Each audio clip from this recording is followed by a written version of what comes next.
Hi hello வணக்கம். இன்றைக்கி இந்த வீடியோவில் என்ன பார்க்க போகிறோம் அப்படின்னா பர்சன்டேஜ் ரிலேட்டட் ப்ராப்ளம்ஸ் தான் பார்க்க போகிறோம். இதுக்கு முன்னாடி வீடியோஸ்லையும் அந்த ப்ராப்ளம்ஸ் தான் பார்த்துட்டுருக்கோம். இதோட கண்டினியூஷன் வீடியோஸ் தான் இது.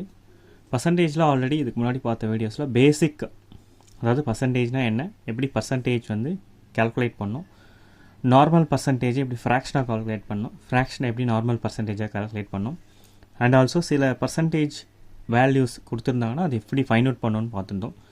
சரி, இன்றைக்கி வந்து இந்த வீடியோஸ்லேயும் வந்து பார்த்தீங்கன்னா நெக்ஸ்ட் வீடியோஸில் இதே சேம் ப்ராப்ளம்ஸ் தான் பார்க்க போகிறோம்.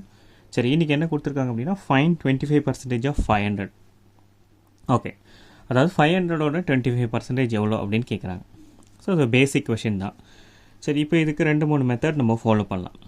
அதாவது 25% ஆஃப் 500 ஃபஸ்ட்டு மெத்தட் என்னென்னா 25%. இதை நம்ம எப்படி ரெப்ரசன்ட் பண்ணலாம்?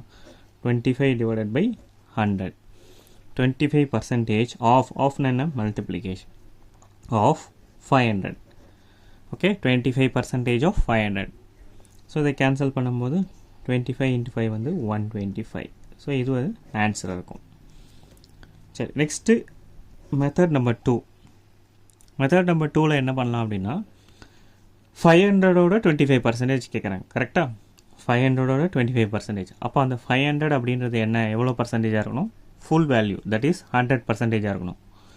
ஸோ 100% வந்து 500னா இந்த 500க்கு எவ்வளோ பர்சன்டேஜ் கேட்குறாங்க? 25% கேட்குறாங்க. So what is the value of 25%?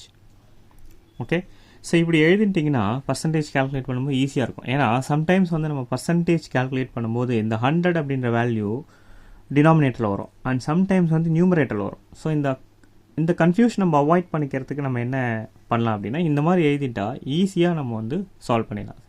அது இங்கே தான் வருமா அங்கே தான் வருமா நம்ம கன்ஃபியூஷனே இல்லாமல் கரெக்டாக சால்வ் பண்ணலாம். சரிங்களா? ஸோ இதை மாதிரி நீங்கள் ரெப்ரசன்ட் பண்ணிட்டீங்கன்னா இது என்ன பண்ணணும், இந்த 25 மேலே போயிடும், இந்த 100 கீழே வந்துடும். அப்போது 500 into 25 டிவைடட் பை 100. 0க்கு 0 கேன்சல். அப்போ 25 into 5 வந்து 125. இது ஒரு method. Okay, method number 3. 25% of 500. Okay, அப்போ அந்த 25%-ஐ நம்ம என்ன பண்ணிக்கலாம், ஃப்ராக்ஷனாக கன்வெர்ட் பண்ணிக்கலாம். அப்போது 25 டிவைடட் பை 100 எவ்வளோ வரும்? 125, 25, 425, 100. அப்போ 1/4. That is 1/4 of 100. Okay, so இதை கேன்சல் பண்ணும்போது நமக்கு 125. ஸோ அப்போது மூணுத்துலேயும் நமக்கு சேம் ரிசல்ட்டு தான் வந்து இங்கே கிடைக்கும். சரிங்களா? அப்போது இந்த பர்டிகுலர் கொஷினை நம்ம எப்படியெல்லாம் ரெப்ரசன்ட் பண்ணலாம் அப்படின்றத இந்த கொஷினில் பார்த்துருக்கோம். சரி, இதுக்கு உண்டான ஆன்சர்ஸ் எல்லா ரெப்ரசன்டேஷன்லையும் ஒன்றா தான் வரும். ஓகே, தேங்க்யூ ஃபார் வாட்சிங் வீடியோ. தேங்க்யூ, பாய்.